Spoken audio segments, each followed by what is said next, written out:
pribadi mohon maaf yang sebesar-besarnya atas kejadian yang saya lakukan pada kemarin pagi yang terjadi di SPBU Jalan Waria Tambur dengan melukai saudara Mas Arvin karena telah menegur saya tidak memakai masker dengan sesuai aturan protokol kesehatan yang ada.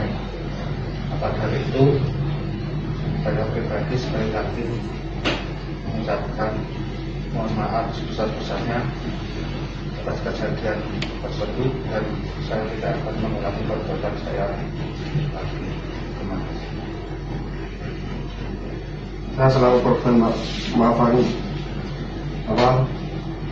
kesalahan Bapak karena tidak mematuhi peraturan yang ada, dan saya sebagai